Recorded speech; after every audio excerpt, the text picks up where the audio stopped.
The opening segment was a promo from Paul Heyman featuring a video package from Brock Lesnar. Just, a standard promo saying he's gonna beat him. And then Obafemi came out and interrupted Paul Heyman. I love the crowd, a good crowd with Obafemi's entrance. This crowd was amazing for Oba.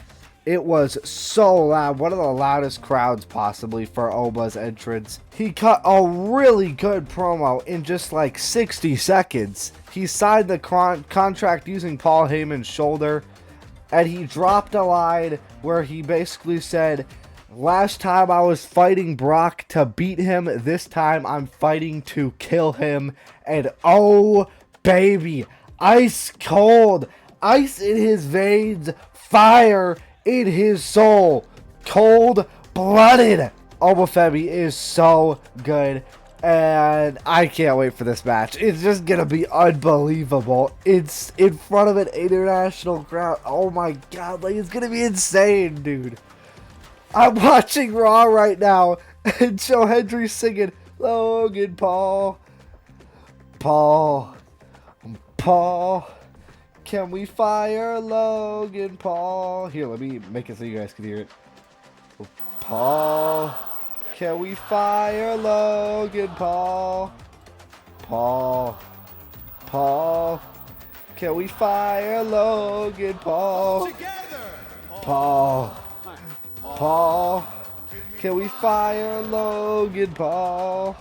Oh, Austin Theory just attacked him. Okay, anyways, the hot take for this one is I don't think Brock's going to lose this time personally, and I totally agree. Oh my god, Austin Theory is killing him. What I would love to see is this match, they break the ring, and that's how the match ends. That would be absolute cinema. Ah! I think Austin Theory just executed Joe Hendry. He just smashed his head with a steel chair. Well, I guess I'm talking about this segment now. I mean, they just announced that Austin Theory is going to be defending the titles with Braun Breaker since Logan Paul got hurt at Saturday Night's Main Event. Wow. Then we had a just insane match between Penta and Javon Evans. Javon Evans took this absolutely disgustingly nasty bump where he went for a suicide dive,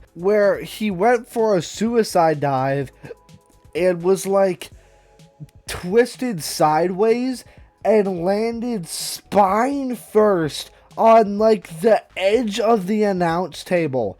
I don't know how he finished the match, and I really hope he's not seriously injured. And after the match where Penta retained, okay, let me back up a little bit here. The ending sequence to this match was absolute cinema. Javon went for the OG cutter. Penta super kicked him midair, went for the Mexican Destroyer. Javon hit a flying knee, went for another OG cutter. Penta turned it into a backstabber out of midair, hit the Mexican Destroyer, and won. It was just insane. This was a match of the year contender. And after the match, when Penta won, he tried to raise Javon's hand, but he ripped it away. I'm not sure if that was something that's supposed to happen. It probably was, but I could see it, just him being mad at Penta for making him. It was kind of Penta's fault for that spot on the announce table, but I don't know. Overall, this match was incredible, and this hot take agrees.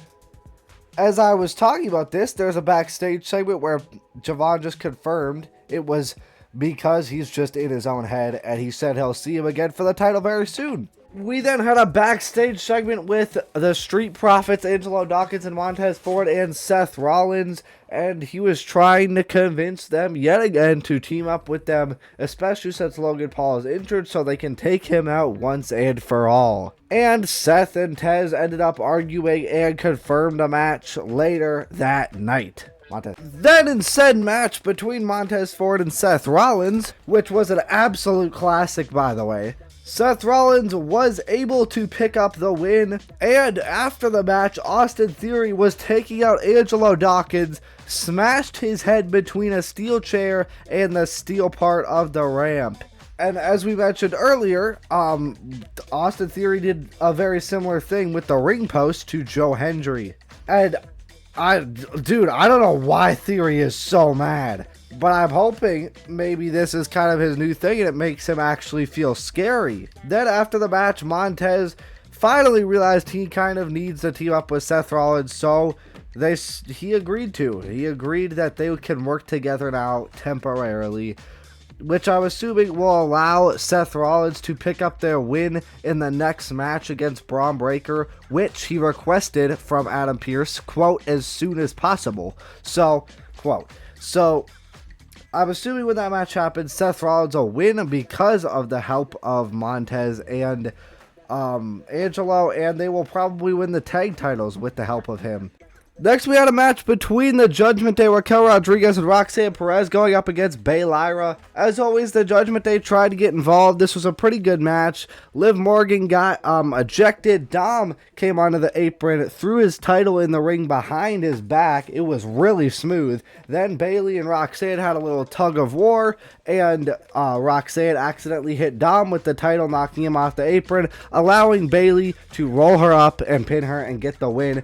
And this was a much needed win for Bay Lyra because they have been on a terrible cold losing streak. It's glad to see them played as legitimate contenders again after just being absent from TV and also losing when they are on TV. The hot take for this one is Triple H's booking of his Women's World Champion in the entire Judgment Day has been garbage. And I can't argue with that. Liv Morgan has ever since winning the title at WrestleMania, drumroll please, 0 title defenses. She's had the title for over a month and does not have a single defense. Please give Liv Morgan something to do. I get it, you're waiting for Stephanie to come back from injury, but you can't just do nothing in the meantime. It's just like her first title reign where they were just waiting for Rhea Ripley to come back. Then we had an amazing promo with the megastar LA Knight. Yeah! And he was interrupted by Jimmy Uso, and they were saying some really interesting things. And first of all, LA Knight said that the King and Queen of the Ring tournament kicks off next week on Raw, and he is going to be in it. I think Oba Femi's probably going to end up winning the tournament. Actually, now that I think about that, he's probably going to be retiring Brock Lesnar, so I'm not exactly sure.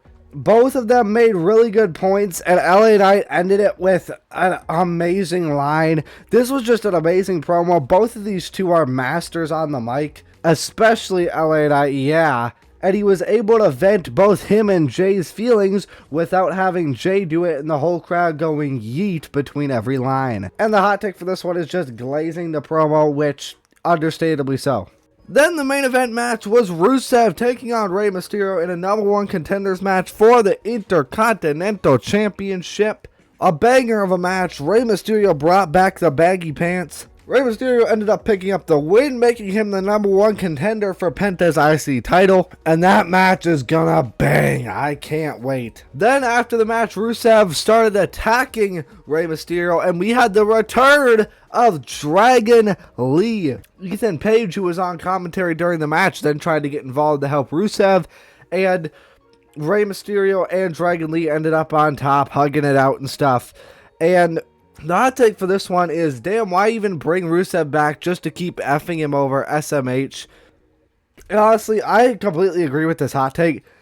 I mean, he hasn't been effed over the entire time, but as of recent, he kind of has been. Taking 2 clean losses in a row to Javon Evans and then Rey Mysterio is not making him look good and is making him just look extremely undeserving of the IC title. Like, he needs to pick up some wins. And it's also definitely not looking like we're getting that Fatal 4-Way anymore, unfortunately.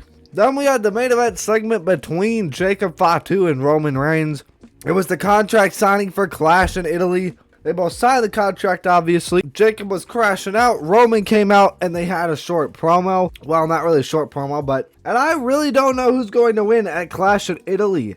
This is a very tough match to predict, and I really do think it could go either way. Jacob said that the family's ready to go in a new direction, and that basically Roman's done enough and his time is up and his time is now. You can't see him because his time is now, and he's going all gas, no brakes with it. Yeah! However, the promo did feel, at least in my opinion, just a little bit awkward. Jacob Fatu kind of just seemed like he didn't know what he was supposed to say. He was taking lots of pauses between like everything he said and repeating words, and it just felt kind of awkward. I don't think it ruined the promo by any means, but it did make it feel a little awkward.